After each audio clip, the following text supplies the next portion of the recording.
आज हम पढ़ेंगे रेशम कीट के बारे में। रेशम कीट की लाइफ साइकिल क्या होती है, रेशम कीट से कैसे लार्वा निकलता है, वो वयस्क होकर कैसे रेशम का निर्माण करता है। आज हम इन सब चीज़ों के बारे में पढ़ेंगे। तो क्या पढ़ रहे हैं आज हम? Life cycle of silk worm. ठीक है, रेशम कीट के बारे में। तो देखिए, इसमें नर और मादा होते हैं, नर और मादा।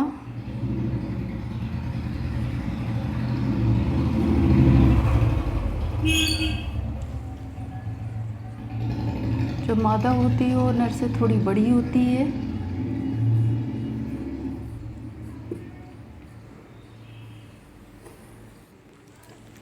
ठीक है, अब ये क्या करते हैं, ये शहतूत की पत्तियों पे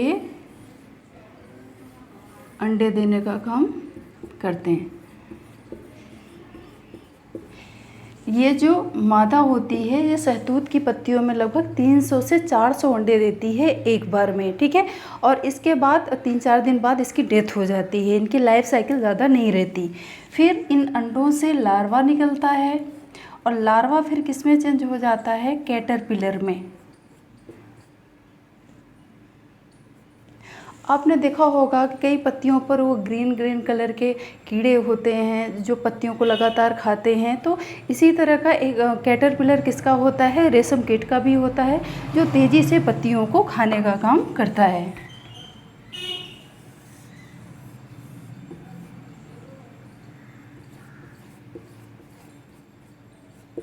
ये क्या करेगा? तेज़ी से पत्तियों को खाएगा। फिर ये ना अपने चारों तरफ एक कवर का निर्माण करता है। इस तरह से एक कवर बना लेता है ये लंबे धागे का, जिसे हम क्या बोलते हैं? कोकून या प्यूपा। ये आपका क्या हो गया?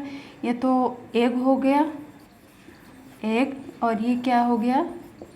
लार्वा। ये क्या है? Cater pillar.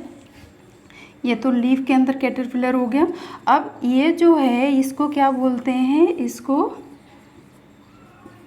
प्यूपा या कोकून। कोकून। ठीक है, अब ये जब चारों तरफ अपने कवर बना लेता है और कवर के अंदर ही ये जो इसकी एडल्ट स्टेज होती है वो पूरी तरह से डेवलप होती है। तो जो रेशम प्राप्त होता है ना, तो रेशम, ये जो आपका कोकून है ना, ये जो रेशम कीट है लगभग 1000 मीटर लंबा धागा का निर्माण करता है अपने कोकून के लिए। तो जो रेशम प्राप्त किया जाता है औद्योगिक स्तर पर, तो ये इसी कोकून से प्राप्त किया जाता है। और इसका वैसे नाम क्या है? बॉम्बेक्स मोरी इस कीट का।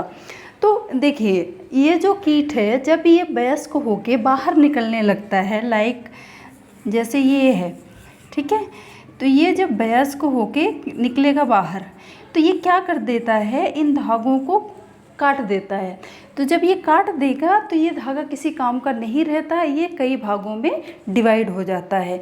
तो इसी धागे को बचाने के लिए जब इससे रेशम प्राप्त करना होता है तो इन कीड़ों को उबलते हुए, खौलते हुए पानी में इनको डाल दिया जाता है। तो जब ये कोकून उसमें डाला जाता है तो ये कीड़े अंदर ही मर जाते हैं और इनसे धागा प्राप्त कर लिया जाता है। ये चीज़ सही नहीं है, लेकिन आप ही सोचिए कि एक रेशम के कपड़े के लिए पता नहीं कितने रेशम कीट अपना बलिदान देते हैं। तो मेरे हिसाब से तो ये सही नहीं है।